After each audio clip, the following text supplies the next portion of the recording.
All right, so this episode that you're about to listen to features none other than Dr. Richard Noel, and he is truly a world-renowned pediatric GI. And he deep dives into the medical domain of pediatric feeding disorder. The timing of this episode was very systematic so that, get everybody excited about Feeding Matters conference at the end of the month. If you haven't bought your ticket, get your ticket. Also, if you can't join us out in Phoenix, we can catch you on the replay in about 30, 45 days after it concludes. But for me personally, this episode will be empowering to the caregivers that I serve. Y'all, behind the scenes, I recruit speakers to fill my cup, and to fill your cup, but also to fill the cups of the patients that we work with. Because if they have the knowledge, if they are equipped with the tools, then they can better advocate for their children when they go to their care provider and say, hey, no, there's really something going on. Listen to me. I feel like we are literally and figuratively, in some aspects, watching the world burn and attack our colleagues and our profession, from funding, from what's going on in Oklahoma, trying to take speech therapy away, watching everything burn. I need hope. And Dr. Noel gives that hope and that knowledge that I can, in turn, share with you and share with my caregivers so that they can advocate for their tiny humans. So, Dr. Noel, with an incredibly full heart, thank you for coming and doing this episode. And to everybody listening, y'all, we talk a lot about poop, so heads up. Enjoy. All right, everybody, we have an absolutely delightful guest to help us reframe, regroup, and recast the medical understanding of the pediatric feeding disorder 4 domains. So, y'all, I am talking about none other than the Dr. Richard Noel, who has so graciously given of his time on advocating across the world for a better understanding of what pediatric feeding disorder is, and especially the medical domain. He is a trained pediatric gastroenterology physician. So he's the fancy, as I describe you to my patients, you're the fancy poop doctor. And yes, and y'all, he has trained and worked at some of the finest institutes, Cincinnati Children's, he's down at Duke, and it's because of his work and dedication that behind the scenes that we actually have this definition. So thank you for all the work. Thank you for being here. Hi. How are you? Good morning. Thank you for that very kind introduction. Yes. Y'all, we met in person. Was it ASHA before last? 2 ASHAs? It was Asha in Boston. Yes. We were sitting around celebrating Amy's birthday. Yes. Yes, that was lovely. And you were there guest speaking, and you were so kind, and it was a lovely evening. And thank you. But tell us about you, and how did you get to become a peds GI? What made you want to study this of all things you could do with your life? Yeah, I knew I wanted to be a doctor going back to probably high school. And I think everything about science, anatomy, all that stuff is what sparked my interest the most. I think in high school, I had a chance to have an anatomy and physiology class for a year. Mm-hmm. And that was awesome. That was a great class. And I think towards the end of the year, we dissected cats. Oh my God. Nope. Yeah. And that's what I was doing in 11th grade in San Antonio, Texas. And then once I got into college, it was all full speed ahead to go to med school. So everything I did in college was to go to med school. My very first medical job, I was a phlebotomist collecting blood at the VA hospital, I think 5:30 to 7:30 on weekdays, like my first year of college. Yeah. But that was awesome because I got to see how a hospital works as being part of the hospital, not as being some uppity kid just shadowing somebody that I know. Yeah. But it was a lot of fun to see things that way. And then I went to med school. And in med school, you go through all these rotations during your third year. They're all hard work. So you might as well find the one that is the most fun. And Mm-hmm. it just so happened that, of all things, for my pediatric rotation, I got put, I think it was for 2 months in pediatric GI. Wow. And I think, I don't know what it was. I think part of it is the actual work itself, part of it is the kids, part of it was also the people I was there with. Everything seemed to click, and I probably got the best vibe out of it. And Yeah. then I think at that point, I knew I wanted to go into pediatric GI. So I went into a pediatrics residency, but knowing I wanted to go right into pediatric GI. And it fortunately worked out. Amazing. I knew I wanted to be an SLP when I'm the oldest of five, and my littlest brother, he was born with a cleft lip, and they had the repair, and that was fine. But he didn't talk till he was 4. He had dysarthria of all things. But Hmm. my stepmom got electrocuted when she was changing the light switch, and yeah, and so it, crazy things happened. But his speech therapist was Miss Safransky, which is probably the worst name for a speech therapist. And I danced ballet with her daughter.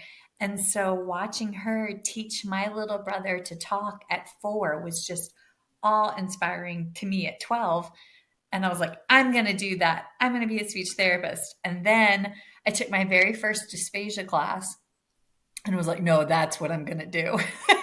So that's all she wrote. Like I knew from then on, like swallowing disorders, that's what I wanted to pursue, which 17 years later, here we are. No, Yeah. but I think you chose well, and that's what I always tell. I always tell my trainees that are in GI and in residency, you guys are all replaceable. No matter what, I'm getting new ones of you every July. But if I lose my SLP, who's an expert in infant dysphagia or pediatric feeding, I might be screwed for a long time. So you guys are much more difficult to replace than Yeah. all these folks that I get replaced every July, no matter what. Well, thank you. Thank you. It's hard. And I, folks, if you are listening, when I beg, borrow, and plead for y'all to take students on, if you're in the world of PFD, this is why we have to grow our village to be able to help more and more. So there it is. There's your call for it.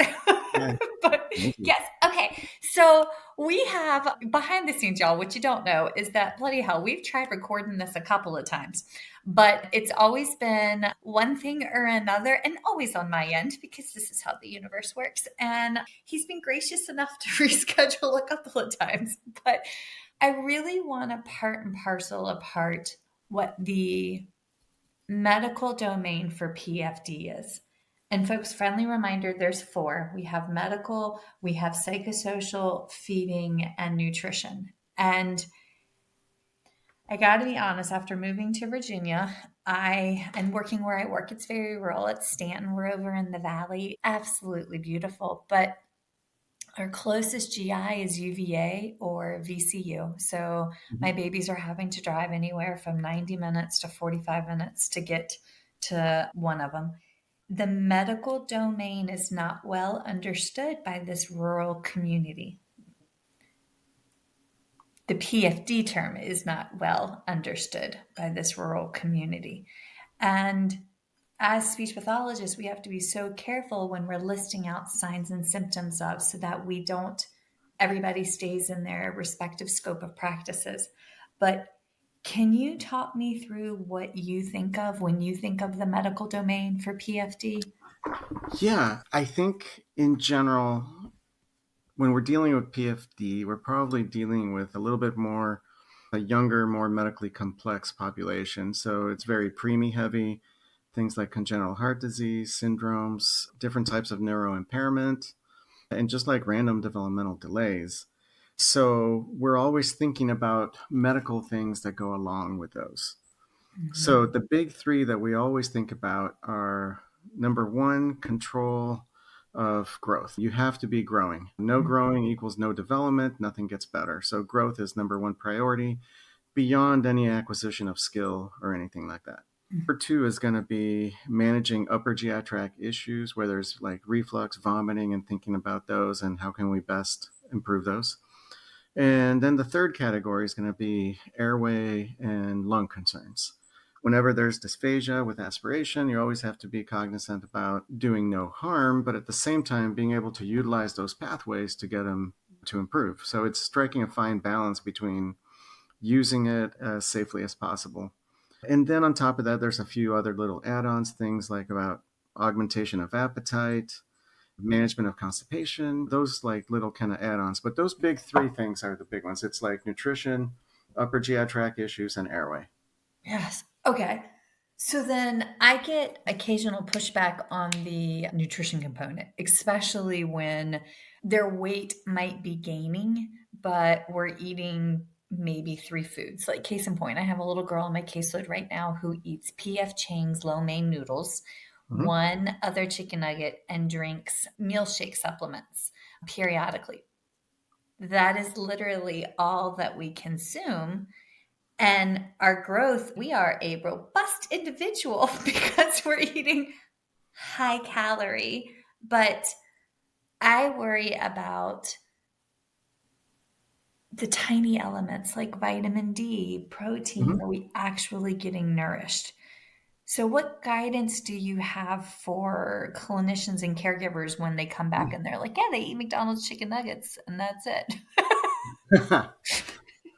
Yeah, there's different ways of answering that question. First and foremost, the opposite is more concerning. So, those kids that are not growing, but let's say they've expanded their volume and variety of things that they eat, but Mm-hmm. they're just not growing, Mm-hmm.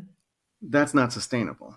No, it's So, you cannot come to a feeding disorder clinic to avoid a G tube. We've had people come where they've talked about giving a G tube to our child. You're our last resort. I go, no, if that's what you're thinking, this is not going to work because mm-hmm. you have to be growing first. Yes. Now, once you're growing, we can work on skills. We can work on expanding variety and volume and textures and whatever, but you must be growing. That's number one. Now, in your situation where you're talking about somebody who has, you know, probably the proper macronutrients because they are growing robustly. The question is, are they missing any micronutrients? I Mm-hmm. think there's not like a set group of labs that people are going to get that are going to work. Definitely vitamin D is something that can be checked. We can check iron. Iron's a common mineral and make sure that you're getting iron with your stuff. And then there's occasionally people check a few other things such as zinc.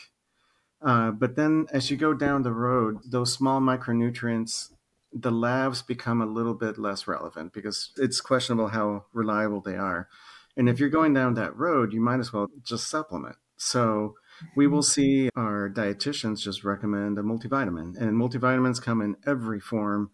And the case where we see this the most is those patients with the autism spectrum kind of issues that maybe they just eat waffles. That's all they eat. Mm-hmm. We can make some choices and try to go to. Oh, hang on a second. Somebody's knocking here. It's fun. Hi, baby. Sorry. Sorry for the disruption. She was knocking. What is his name? It's her name. That's Hi, baby. yeah. Oh my She's God. She's she's in line. She's fabulous. 12. Her name's May.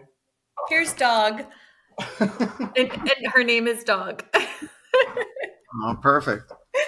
Very easy to remember. She's sleeping in Chewbacca's bed. We kept Chewbacca's bed after he passed, so she takes up a tiny little ball of Oh it. man. Those kids that eat enough calories to grow but maybe don't have the right micronutrients, you just throw in a safety net of a multivitamin. Some of the foods that they're eating may actually have a lot of micronutrients. I've seen kids that just eat cereal or Mhm. just eat frozen waffles. Those are just loaded with vitamins and minerals, which is helpful. And even if they're eating something that does not have all your micronutrients, let's say just chicken noodles, chicken noodle soup or whatever, there's always a way of adding a nice little safety net to make sure you're getting all your micronutrients. Yes. Oh, you just described 2/3 of my caseload. I Mhm. have one extreme to the other. Those that are robust but are figuring some things out. And then I've got my rather petite, tiny ones. So you talked about appetite augmentation. And folks, this is how I interpret this and how it helped me grow my clinical skill set when we were coming along. I've worked with children that have rare genetic conditions, and part of their genetic conditions might equate to delayed gastric emptying, delayed GI motility, low tone, CP, and then throw in whatever else. But I've also had children that I've worked with that have neurogenic factors such as agenesis of the corpus callosum. Oh my goodness. Tethered spinal cords, spina Hmm. bifida, those kind of things. And oftentimes with those kids on my caseload, when we're creating the safe space in therapy and we're still not seeing them wanting to eat or their appetite not going up, that's when I reach out and empower the caregivers to follow up with GI, or if I have their consent, I follow up with GI and request something like, I can't, it's periactin, but what is it? Sitso. Ciproheptadine. Thank you. Fancy multisyllabic word. And sometimes that works and sometimes it's not the right piece for my patients, but it is an appetite stimulant. But how does it work? What is it and what other things do you do? Let me go down the list. We work simple to complex. First and foremost, we want to make sure that children are not constipated. Constipation is probably one of the most common functional GI issues that affects all populations, including this PFD population.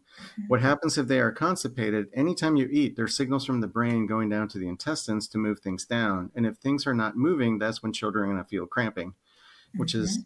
a negative reinforcer for eating. So we want to make sure that's not an issue. That's easy. That's number one primary care kind of thing. How do you determine that? Because I'm running a special on functional constipation and just had a 2.5-year-old diagnosed with a super mega colon. I was Wow. cool. I was like, that's what killed Elvis. And I didn't say it out loud. Thank God my ADHD didn't say that out loud. I think a lot of it is just like from history. There's very little on physical exam you can get. People say they can feel everything on the belly, but it's you can't really feel it on the belly. The history, I'm not looking for uh, somebody to tell me there's not like a set number of bowel movements somebody must have like in a day or in a week. I'm more interested in if it's easy or difficult. It just comes down to that. If it's Okay. difficult, even if it's once a day or twice a day, there's some help that we can probably provide. But if it's every 2 or 3 days and it's easy, I'm probably less worried. We, in our GI societies and all that, they always tell us that radiographs are not very reliable, but we still do it. We still get a radiograph because you can see if somebody has like a massive volume of stool in their colon. You can see that many times we get it just to get the buy-in from parents because they may not believe that this could be the problem. And when you show them in the radiograph that the colon is all dilated and full of stool, all from right to left, it becomes very easy. Now they just bought in and are going to be part of the solution. But yeah, it's mostly from history. I just whether their bowel movements are easy or difficult. That's the most sensitive thing I can ask them. So then what do you do? What's your first line from like least to most Yeah, invasive, like so to fix? we basically use primarily two things in pediatric GI for just run of the mill constipation. First and foremost is osmotic laxatives. So, osmotic laxatives are things that just attract water to themselves and deliver more water to the colon. So, that would be things like sugar, like for example, lactulose, that's used a lot in babies, Miralax, which is polyethylene glycol, milk and magnesia, which is magnesium hydroxide, all the different magnesium things like magnesium citrate. What osmotic laxatives do, they just add water to your colon, therefore they're adding water to the stool. What's nice about osmotic laxatives, they are dose dependent, meaning the more you take, the more they do, the less you take, the less they do. So there's an opportunity to fine tune the effect to what you want. And they're also not habit forming. So you can use them as much and as long as you want without any consequence. We see children sometimes that are having bowel movements that are not necessarily hard, meaning that adding a bunch of osmotic laxative is not going to make a difference, but they just need some encouragement to go. And that's where stimulant laxatives come in. And the one we use for that is Senna. Senna is the ingredient that's in X-Lax, it's in Senecot, Senicides, Prunelax, different Senna teas out there. There's all kinds of compounds. And what Senna does, it doesn't make bowel movements necessarily any softer or any easier. It makes the colon squeeze harder. So often for those little guys, it makes them get a stronger feeling that they need to go. And Okay. then if you put that together with scheduled toilet sitting, where, assuming they're already potty trained, and you sit them on the potty 5-10 minutes after eating, when they're going to have those contractions in the colon, that's when everything comes together. And then you have the opportunity of positive reinforcement at that time with selective rewards, big praise, That was then what worked that's in our household. and then that's when you've reinforced the behavior at that point, which kind of gives you more participation from the child. And it just becomes a cycle of things working. So as things work more and more, then that's when you start to wean away the laxatives. I look at laxatives like crutches in a way. It's that scheduled potty sitting that's the actual therapy, that's the long-term solution. But the laxatives are going to basically decrease the load that is required. So they're going to make the practice easier. They're going to rig the game to work. Okay, I've done this for a very long time, and I've literally had nobody talk to me about scheduled potty sitting being an important factor. And Critical. I've, That's the long-term solution. yes, but that makes so much sense. And then it makes me wonder about my brother-in-law. Sorry, out of context. Maddie's autistic, has CP, a cortical vision impairment, and microcephaly, and he's been struggling lately. But they haven't tried Senna, and they've tried a lot of other things. But he has constipation at baseline because he can't contract, Mm-hmm. and they've we've had some accidents and misfires. But I'm wondering if the scheduled bathrooming and toileting for him Yeah, would that's also be critical. helpful for him. Yeah, no, that's critical. And what I tell parents is that instead of constipation, let's say we're talking about a leg injury, Hmm. the role of the laxatives to be crutches. Crutches do not fix your legs, they just help you get around easier.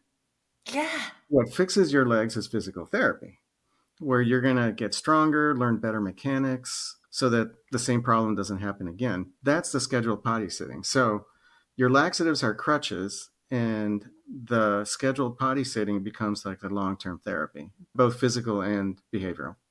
that's brilliant. Okay. Yeah.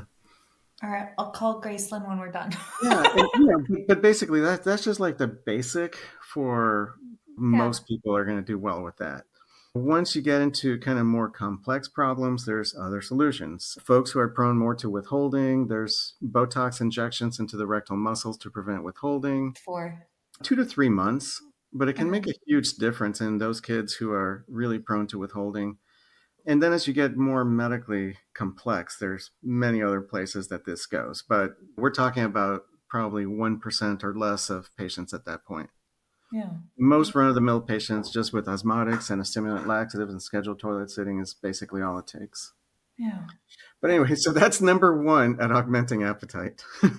Yes, but critical because we have a ton of kids Yes. that will the bulk of our kids struggle with constipation.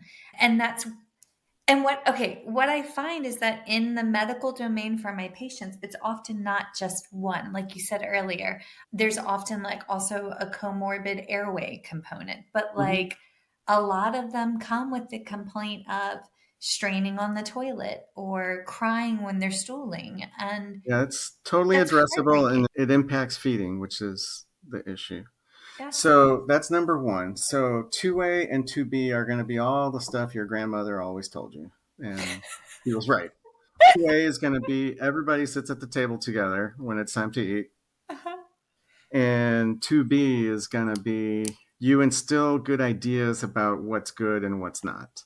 You basically try to manipulate the opinions of that toddler by having him at the table. Everybody's doing the same thing. You want to be part of the group. Mhm. And you're always going to talk about how yummy that broccoli is or how super yummy Mhm. those carrots are.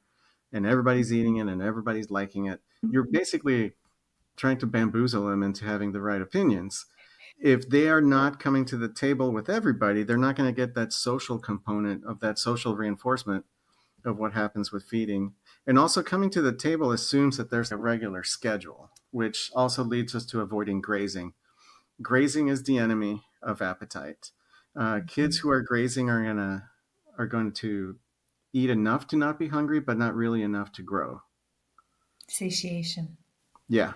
So Yeah. you want to have those cycles of hunger and satiety, and you want to catch them at that peak of hunger because that's where they're going to do something new, something different, something better. If they're satiated because they've been sipping on whatever fill in the Reassurance. blank all day long, you're not going to get them to do anything new or different that's beyond their comfort zone. No. There's no Okay. need for them to do.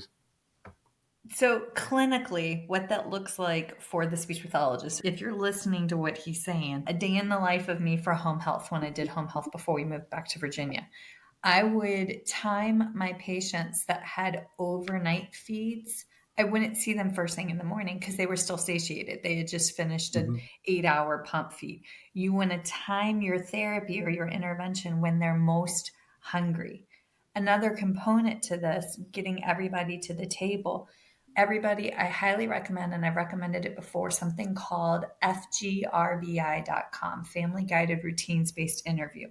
You have to understand the components of this family and what their day to day activities look like, especially around mealtime, because that's how we identify where do they actually have language and feeding breakdowns and where can we fill in and do therapy. One of my girlfriends, Melissa from Mississippi, because I feel like you have to say that together, Melissa from Mississippi, she talks about store to table. So she goes so far as when you're doing feeding and language therapy, can we go meet them at the grocery store and have the child be part of food selection? And then for me in our clinic, I have the patients set the table. I have them wash whatever food we're making, wash their hands, do the prep and the cleanup in a fun way, but it's creating expectations and routines. And it often demystifies that food otherwise just pops down on their plate. But that's a ton of legwork that happens before we even get to touching and interacting with the food. And that routine is so important because it Yes. establishes this foundation that over time gets bigger. Every time you go through a good experience, you're adding a little piece to that foundation. And then you get to the point where you have this strong foundation where the child knows they're coming to the table at this time. They know they're going to wash their hands, they're going to prepare the food or whatever. And the only thing that's new or different is maybe this one new food or this one new Yes. texture. But everything else is already conditioned into that child Mhm. behaviorally to that that's just normal life. If you Yes. don't have that foundation and you're trying to take somebody who basically has been doing what they want, when they want, where they want, sipping on what they want all day long. And all of a sudden, you want to go through the structure of a normal meal. You have so many obstacles to get through before you even get to that one thing you actually want to work on. Yes. Also, our implicit bias in food selection and mealtime routines are ours. I know what meals look like in our home, but my grandma raised me. So we ate breakfast together, we ate dinner together. Like this was family expectations, right? And then that's how we carried it over as Pack Dawson, but and we had picnic table dinner. Like last night, we may or may not have been binge watching Simpsons Treehouse of Horrors, which is excellent parenting. But we made personal pizzas and sat around. Were we at the table? No, but that's an exception. But that understanding each patient's routine, it's time consuming, but a critical part of feeding therapy that I often think isn't coached and it gets overlooked in the grand scheme of things. Yeah. Yeah. And then we've got constipation, we've got like the behavioral schedule, lifestyle aspects of things. And Mhm. then the third comes the medications that you asked about. And the medications comes down to basically two things. There's Okay. actually three that are used out there. I only use maybe one, a little bit of number two, and almost never number three. Number one is ciproheptadine that you mentioned. Ciproheptadine is a really old antihistamine. For all practical purposes, you can think of it as Benadryl. It's good for allergies. If you take too much of it, it will make you sleepy. But we use ciproheptadine because it has a lot of side effects. And it's actually a drug that's used mostly for its side effects that tend to be good side effects that we want. Most of those side effects have to do with blocking serotonin receptors in different parts of the brain and parts of the body. And those do different things. So ciproheptadine has a little bit of the Zofran effect. So it's used to prevent nausea. That's blocking a specific serotonin receptor in the brain. Okay. It can relax the stomach. It can definitely drive appetite. And it's funny, if you do a Google image search on ciproheptadine, you'll see some of the packaging material in different parts of the world. And the box will have kids that are growing and kids in a background of all kind of fruits and vegetables because they're eating well. Or it'll be like a giraffe and somebody measuring how tall the giraffe is getting. That's So it's sold as adorable. it's marketed as an appetite stimulant in many other parts of the world, and I think it's sold over the counter in other countries.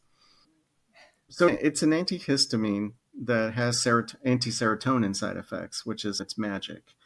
It's sold as a prescription medication here in the States, and there's a little bit of an art. It's less of a science and more of an art about how it's used. Yes. All these side effects that it has have different lifespans. For example, the anti nausea effect is pretty long lasting, and we use it in kids who are unexplained vomiters. So these are kids that might be like medically complex, but they're maybe over a year of age when some of their baby vomiting should have resolved, but they still have this unexplained vomiting. We'll try Mhm. ciproheptadine on them and hope it maybe relaxes the stomach, it blocks nausea, and those effects are long lasting.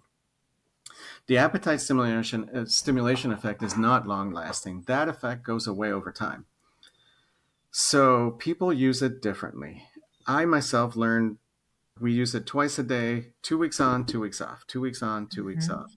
And when you're off of it, you get to see how are things without the medication, which gives you an idea of how much the medication might be doing. But it also allows all the receptors to reset. And then when you start it up again, it seems to work better again. We have some kids that are super sensitive to the medication, and those kids we might go 3 weeks on and one off. I've had other very, I don't know, entrepreneurial families that they just say, we just leave it on. And then at some point, we just decide it's not working and then just take a break and then put it back on. It's an art about how it's used, but the nuts and bolts is that it's a side effect of the medication that's not long lasting and it will go away over time, but you can always reset things and restart. I've had little ones. I had one sweet baby girl, 22q11.2 deletion. She did 5 days on, 5 days off. And it was like this, hers was like a 5 day regimen. They Yep. tried 5 and 3, 5 and 2, 2 weeks on, 2 weeks, but it was like this perpetual cycle. But her magic number was 5 and 5. And when she, and you would see it when she went back on that first day, when she was back on, we would eat literally like everything. It was, but that was hers. And so on this side, because as SLPs we can't prescribe, all I can say is when I see a kid that we've done all of the routines based therapy, we've gotten here and here, when I don't see a real change in volume within the clinic, or the caregivers aren't reporting volume changes, maybe more food exploration, but not a volume, that's when I start advocating, hey, let's talk to them about this medication. But folks, if you're listening, that is not the role of the SLP. That's physician specific. Okay. But what is number two? So number two is mirtazapine or Remeron. This. It's not an SSRI. It's a sort of an atypical antidepressant, and I don't think it's actually used for depression that much. It's used more for anxiety. Okay. That one has an appetite stimulating effect through the same mechanism as ciproheptadine, except it's probably more robust. It's a stronger effect and it lasts longer. You don't have to cycle the medication. Okay. So, mirtazapine, we think of mostly in those kids that have maybe like an anxiety component. It tends to be like a 2-for-1 kind of medication. So, those kids that are more your kind of ARFID kind of kids who are not How do you necessarily Remeron, Remeron. REME? RON. Okay, Yeah, cool. so Remeron is the trade name, but it's a pretty strong appetite stimulant that works pretty well. And you get sometimes a 2-for-1 effect, and especially those kids with anxiety. Now, I'm not a psychiatrist, so I'm pretty careful when messing Mhm. with this, and I'm only going to prescribe fairly low amounts of it. And also Mhm. in kids where I don't think I'm treating medical anxiety. So we Mhm. do have kids, all of them may have a certain baseline of anxiety when it comes to trying new things or doing new things. And most of those kids we can work through just through calming them down. They're comfortable with the routine of the therapy setting or whatever the family's doing. And you add a new thing, get through it, and now it's in, and then you move on to the next one. But there are those kids that have like medical anxiety. Mhm. Those kids, I really don't mess with this. I get them to a psychiatrist because I know enough psychiatry to create a lot of damage. So I'm not going to actually be treating anxiety. But in kids that have just a low level anxiety, you get like a little bit 2-for-1 effect from using mirtazapine. That's amazing. I have this one little guy that I've been working with, and I had a lovely heart to heart with his pediatrician in small town. It's also my son's pediatrician.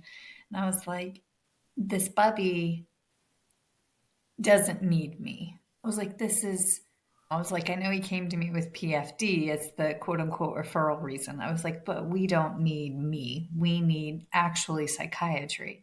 And it Mm-hmm. was on my end doing the actual eval and focusing in on like the four domains. The caregiver was talking about all of their baseline anxiety, their baseline concerns, and it was apple in the apple tree kind of thing. Mm-hmm. And truly I ended up discharging, and I was like, I can't help because the anxiety is so high. We have to address that first, and Yeah. that's not me. And I don't want to create trauma by, attempting to introduce a new food or a new routine when our threshold is so high. And honestly, that breaks my mom heart and my SLP heart because I want to be there to help them heal on their journey. But like when I know there's nothing that I can do, it just sucks. No, but they will need you on their journey. You just have to Yes. address that anxiety piece first. Because if it makes it impossible for you to help them, then yeah, no, you have to put things in order Yep, for things that's to what we work. did. And then the third drug that I've never really used, but I know it's out there, is Megastrol or Megace. That one is a steroid medication. It's a sort of a relative of progesterone, but that one has a powerful appetite stimulating effect. It's used in adults that have different types of malignancies and cancer who are wasting, and it can No, really drive appetite. But there's been a few protocols where it's been used in children in a very controlled setting. So it'll be, for example, I forgot what the protocol was. I think it was like 6 to 12 weeks or so, of which they were getting Megestrol for part of it, on top of appetite manipulation with schedule and mhm, behavioral stuff. And so it was part of a very controlled inpatient multidisciplinary experience.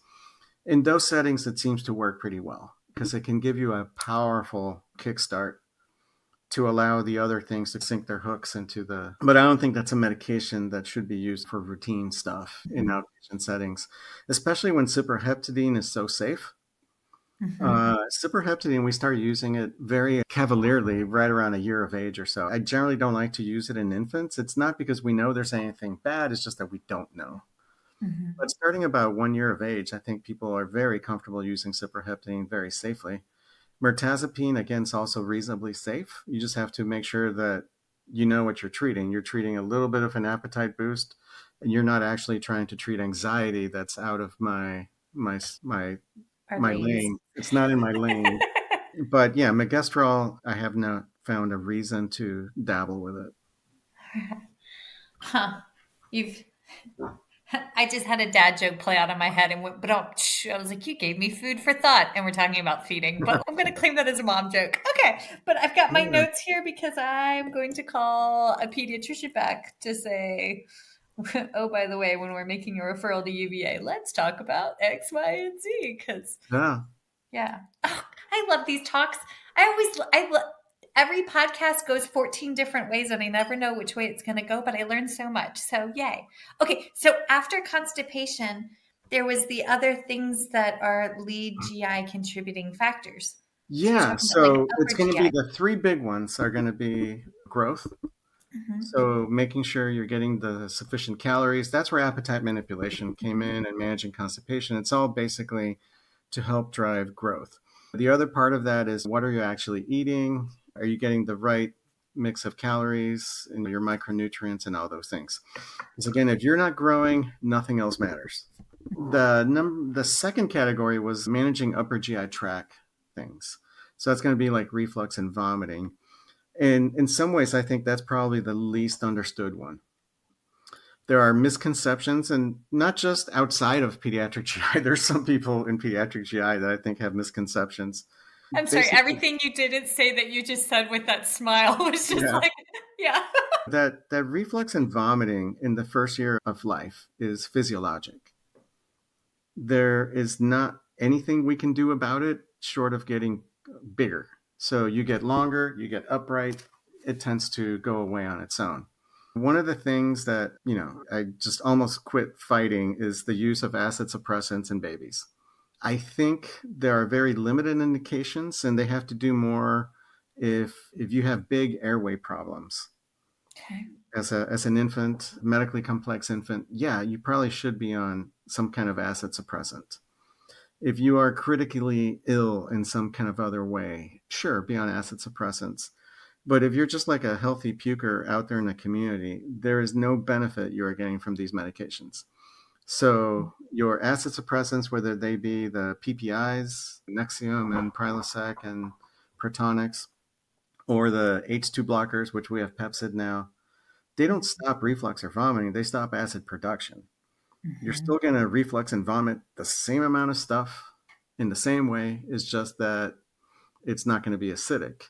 And then Mm-hmm. the other thing about babies is I think there's an idea from adult medicine that's been an attempt has been made to superimpose it on babies.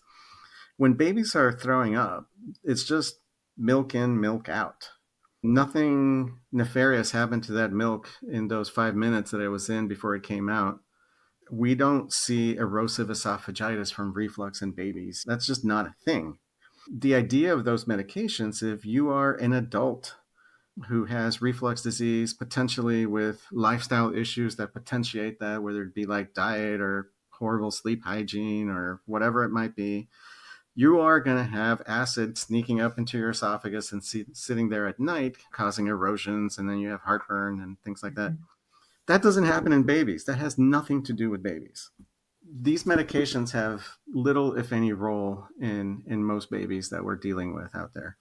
And physiologic reflux, I always tell parents, is because babies are born scrunched. They have to be scrunched as much as possible in order to be born. The only parts that cannot be scrunched are going to be the brain. So babies are born with a giant head, and everything from the midface down is just scrunched. I call it the womb shape. When they're still a couple weeks old and they're the womb shape, oh, I just want to smell them because it's just, yeah. Yeah, but part of being scrunched is that you just do not have those anti-reflux mechanisms. You have a tiny short esophagus. It doesn't hold any volume. Your stomach is way up against your diaphragm. So whatever we have there as an anti-reflux mechanism does not exist in babies yet. So what happens is you get longer, you get upright, you transition from 100% liquids to more and more solids, and magically all that vomiting goes away. Mhm. It has nothing to do with medications. It's basically plumbing. The plumbing changes.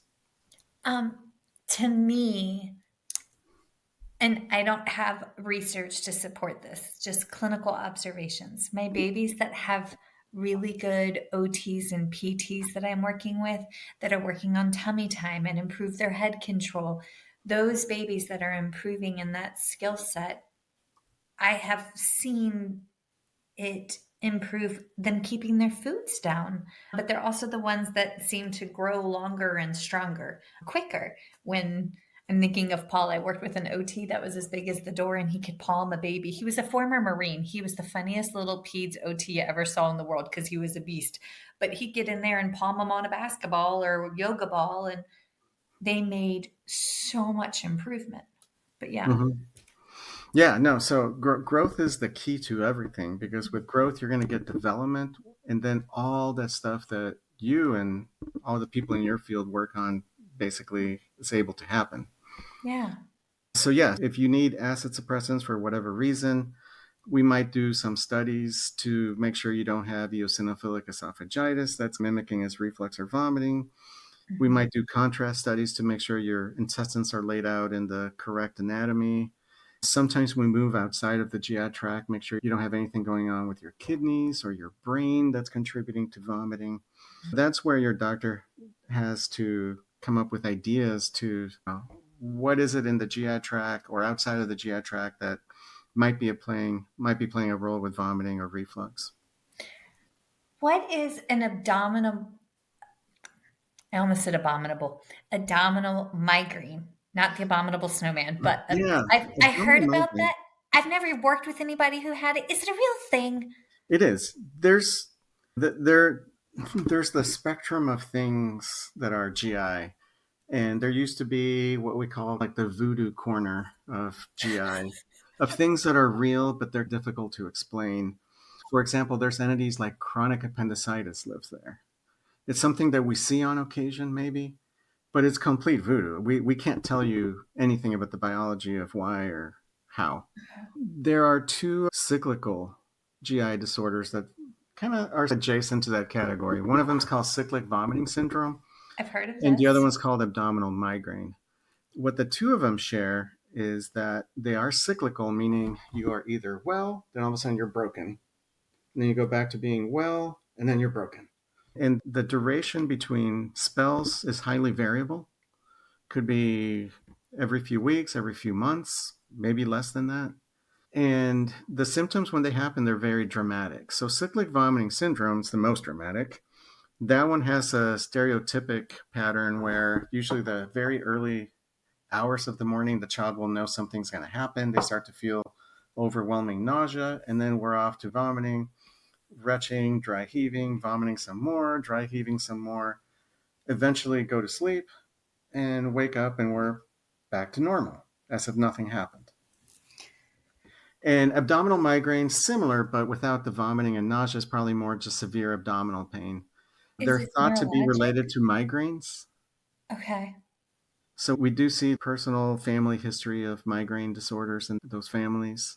And they're managed in a way that's very similar to migraines. So if it happens very severely or very frequently, you might benefit from a prophylactic medication.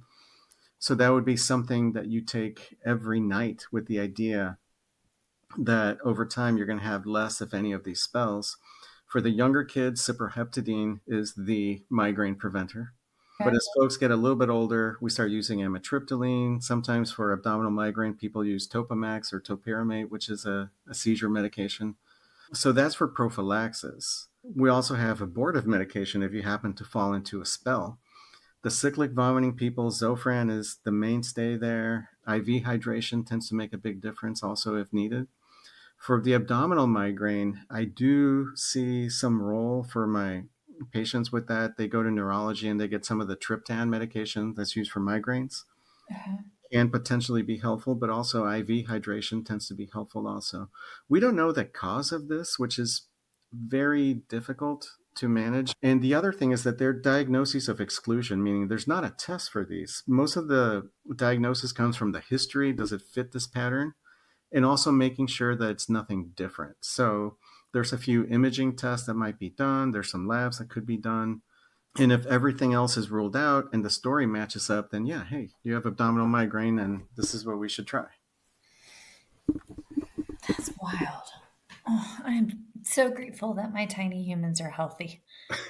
Yes, my Goose, the 11-year-old, he's who I'm totally going to embarrass one day when he looks back on this. He has the strongest gastric reflex response, and it makes me giggle. Every time he eats, he'll get up from the table and he'll go, "Excuse me, I need to go poop now." And I'm like, "Okay, you're old enough that I don't need to play by play." No, but that's the gastrocolic reflex. And in those kids that you are potty training Yeah. and trying to manage constipation, that's when those signals from the brain are going down to the intestines. Your colon is going to be asleep most of the time. Your colon's asleep when you're sleeping at night.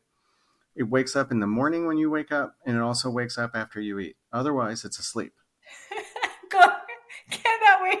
Okay, so then why does my husband take a 20-minute poo? Because what is, I Oh, think yeah. he's video I'm a gaming. pediatric doctor. I don't know.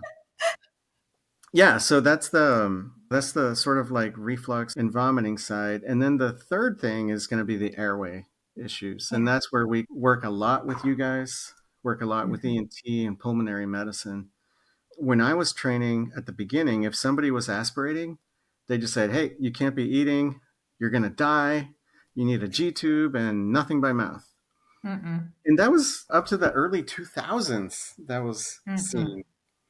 But then what happened is some very bright people started saying, hey, wait a minute. Just because we just diagnosed dysphagia and aspiration in this 3-year-old, it doesn't mean it just started. They've Mm-hmm. probably been doing this the whole time and never had Mm-hmm. a pneumonia. You had people start to write about this. There's a Cochrane database article on whether drinking water is safe in somebody who aspirates, and there's no evidence for or against it. So the way we look at that is that if your lungs are happy and you are aspirating, we're going to continue to work. We're going to be careful. We're going to do some video fluoroscopy and see what textures are you best and safest with and most efficient with, what positioning, what pacing, what duration of time before you start making more mistakes. That's where the speech pathologist becomes critically important at delineating those lines that allow us to keep on feeding somebody orally and working with them even though they aspirate. Yes. The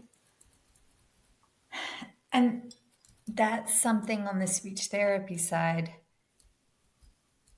Our academic training and ability to be comfortable with that varies dependent upon where you went to school. Pediatric feeding disorder is not a standalone mandatory requirement in graduate courses as of yet. Mm-hmm. It's supposed to be tucked into the dysphagia class, and the dysphagia classes are across the life continuum. But what we have found is that, and Goat Yeah, Memory, yeah, yeah. and a couple of the other researchers, Paniota and Aaron Kleiner, they're with, I think, Jean and Margaret Walsh. They've started a research study to look at the PEDS dysphagia coursework being done at different universities across the globe to figure out, are they actually teaching this in courses as a standalone course? And the answer right now is not really. And because of that, our ability to prep and ready for when should we go NPO, when can we, like, all of our decision Yeah. making is skewed based on trainings. And that's something that I found. And just a side anecdote, I learned a lot of this while I was a very young faculty in Milwaukee. Mhm. And I was in Colin Rudolph's feeding program there. And in my mind, all speech pathologists were into this and were experts in this because those were the only ones I knew. That was Yeah. like Joan Arvidsson, Amy Delaney. That was all I knew. And then I went to, I think, a DRS meeting, and I thought everybody was going to be into this. And yeah, many people were. But then I went to an ASHA meeting, and I just realized what a tiny slice of that field dysphagia and pediatric dysphagia beyond that is. So, yeah, no, I had a very weird biased view of what you guys do. The other thing that is very different that I've learned since then is if you tell me you went to medical school in Florida, somebody else went to medical school in Oregon, they probably did about 97% the same stuff because there's the ACGME that dominates over everything and says these are the requirements if you're going to get a medical degree in the US that you have to teach. I don't think that exists in the fields of SLPs or OTs. In a lot of ways, what you learn is what your institution is teaching you.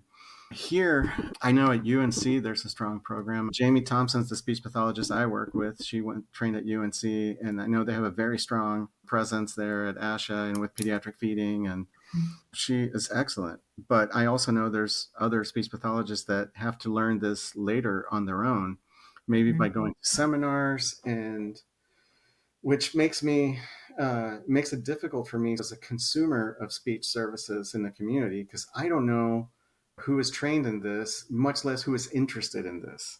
Yes. It's so we have the Council of Academic Accreditation, CAA, that comes in and makes sure that all graduate programs adhere to set parameters. Basically, they're big nine, right? But the level of exposure and saturation within that big nine is predicated on who essentially makes up the faculty. If you don't have a faculty member that does extensive research in dysphagia, and then maybe it's just the adult professor. I've seen lots of adult professors who maybe their specialty is like aphasia post stroke. Well, normally a comorbid diagnosis is dysphagia. If you have an aphasia, then they could be the one tasked with teaching the dysphagia class across the life continuum. And very few programs in the US have a PFD clinic. I set the only one up in South Carolina and did it again here at JMU before I resigned to be home with my family. And Hmm. that was it. It shut because there's no perpetuation, there's no care, because there's nobody else that's trained to do it. And those are the things that we have to fix. What is it? 1 in 35 children under the age of 5 will have a PFD. Those numbers are going to increase because we're saving babies in the NICU. Hmm. And we have to be prepped and ready because children with PFD are hitting the schools and finally demanding, as such they should, that services be rendered in the schools. I don't know. Our programs have to catch up to the need of the consumers. Yeah, no, I think it's definitely the programs. I think in many ways, institutions like hospital systems have to also buy into this.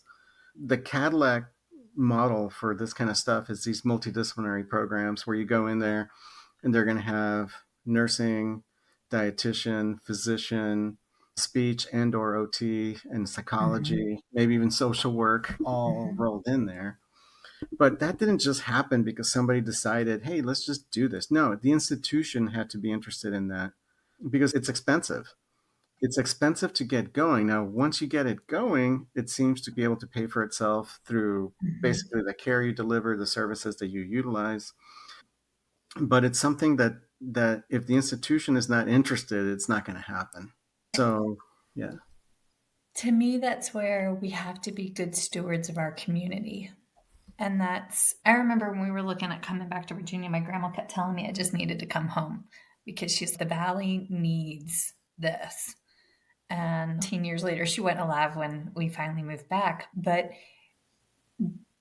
this rural community has such a high needs, poor access, limited health literacy because of like socioeconomic and regional factors. And I know that's just one pocket across the US where having access to a multidisciplinary team, this is a pipe dream for some of my patients, but that's best practice.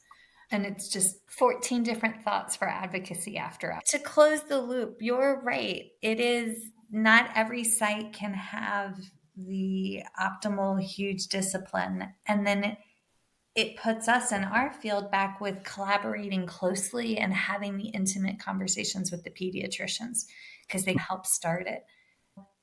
What are final parting thoughts for the speech therapist in the world? What do you wish that we knew or Oh man, I think obviously have that love and interest of feeding and swallowing, which is even more important than education in it. If you have the love and interest, we can always find the education and go to a few seminars and just practice with those people that are on the medical side or the behavioral side that will work. The other thing is use those resources that are available. Hopefully, you have primary care providers that are a little bit attuned to this and willing to try things like ciproheptadine, screen for some nutritional deficiencies, and put in a nutritional safety net. And, if anything is not working right, find that pediatric GI person, whether it's 90 minutes away or whatever, that should be pretty responsive to you. If you contact them and you're asking like the right questions and motivated, they're going to be super motivated, not only that to help you with that patient, but to know that you're there and have this interest and skill set in feeding because they will use you. Because, like I said, you guys are scarce. We will always find more physicians and primary care providers, but to find speech pathologists who have this interest and skill set, that's precious. And I think every physician should be able to jump on that. thank you. Okay, folks, if you're listening to this and you're thinking, but how do I get my families there? They can't afford it. Please go to the Feeding Matters website. They have grants and scholarships that your patients and your families can apply for. and it covers, I think the grant is up to $2,000 if memory serves correct, and it'll help cover the cost of potential co-pays, transportation. Some of the major hospitals have the Ronald McDonald houses that families can stay in. So there's opportunities and supports out there for you to be part of that journey to get them where they need to get to. So I know it's no surprise that we are huge Feeding Matters fans, but yeah, they do good work. Okay. If somebody has a follow up question or they want to hear from you, you may or may not have told me before we recorded that you're going to the Feeding Matters conference in I will be there. February. Yes, I will be there. Excellent. And then how can they contact you? Do you mind telling them Yeah, even? just my email, just richard.noel@duke.edu. That should work and be able to answer any questions that came up from here that could be lingering. Yes, thank you. Everybody, be sure to check us out on First Bite Podcast on Instagram and on the Facebook page. Aaron, I remembered to do it. And if you have a recommendation or a topic or a follow up question, please message us. Aaron and I, it might take us a minute, but we'll get back to you. But thank you, Richard. Thank you so much for coming on. This Thanks, is Michelle, and thanks for all you do. I'll be listening.